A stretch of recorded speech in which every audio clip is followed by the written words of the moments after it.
урматтуу Кыргызстандык элим.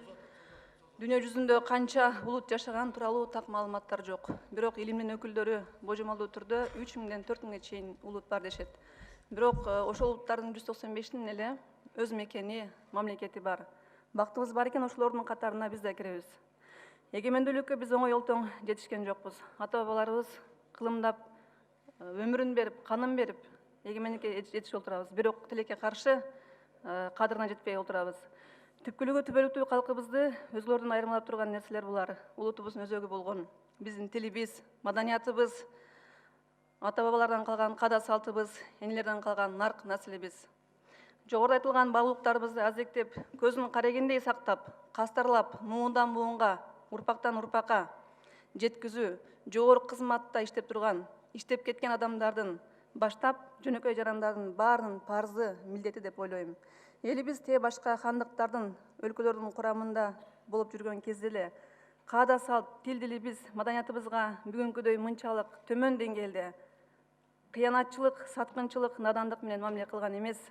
Мамлекетибиз экономикалык өнүгүүнүн туу чокусуна жетип, күндө космоско бирден корабль учурчу, илимий техниканын жетишкендиктерин өзөшүрүп, демократиянын толук орнотуп, бүт айылдар жоюлуп, шаарга айланып, элдин баары мырк эмес шаардык болуп калган күндө да глобализациянын тескери көрүнүштөрүнө туруштук берип, улутубуздун баалуулуктарын жүрөгүбүзгө бекем сактап, жазылбаган, каныбызга сиңген улуттук каада салтыбызды аткарып жашоону үйрөнүшүбүз зарыл. Кыргызстан сүйүктүү мамлекетибизди өнүгүшүнө чоң тоскоолдук жаратчу бир нече факторлор бар. Аларды баарыбыз билебиз. Айта кетсек, түндүк түштүк, урук уруу, трайбализм факторлору. Булар аз келген сепеми, шаардык, айылдык факторду жарыялап тургандар абдан туура эмес кылып жатышат.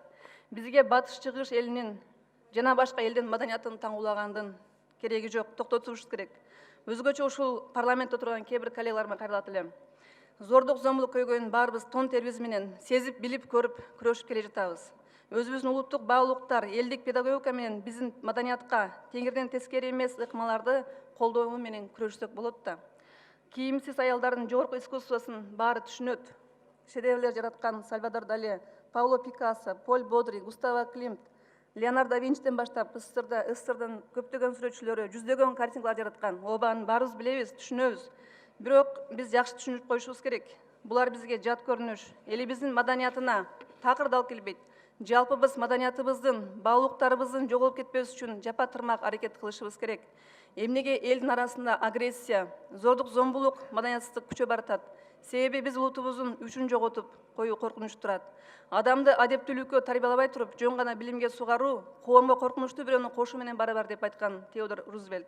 Ошондуктан улуттук идеологиябызды жандандырып, элдик педагогика, улуттук баалуулуктарды негиз кылып тарбиялоону күчөтүшүбүз керек.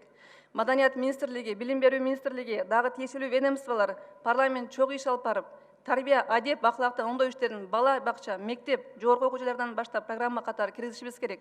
Жалпы эле Орто Азия эл үчүн ыплас, айбирсиздик деп эсептелинген жылаңач аялдардын көргөзмөсүн маданиятыбыздын туу чокусунда музейде уюштуруп, бир эле музейдин директорунун күнөөсү эмес, маданият министрлигинин так ушул улутубуздун өзгөчөлүгүн эске алып, маданиятыбызды жайылтышыбыз керек болчу. Ошондуктан мен ойлойм, бул жерде маданият министринин дагы күнөөсү бар. Өкмөт ошонун жазасын карасын.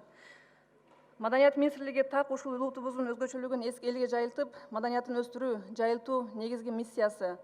Мейли мындай көргөзмөлөр эс алуу жайларда же башка жеке менчик мекемелерде болсо бир жөн эле. Биздин элибиздин тили, маданияты, каада салт, үрп адатын ата-бабаларыбыз бизге аманат, мурас кылып, урпактарга калтыргыла деп өзүнүн жанын берип, канын төгүп күрөшүп сактап келген. Биз болсо эгемендүүлүккө ээ болуп туруп, кыянчылык, чыккынчылык кылганды токтотолу. Урматтуу коллегалар, чоң рахмат.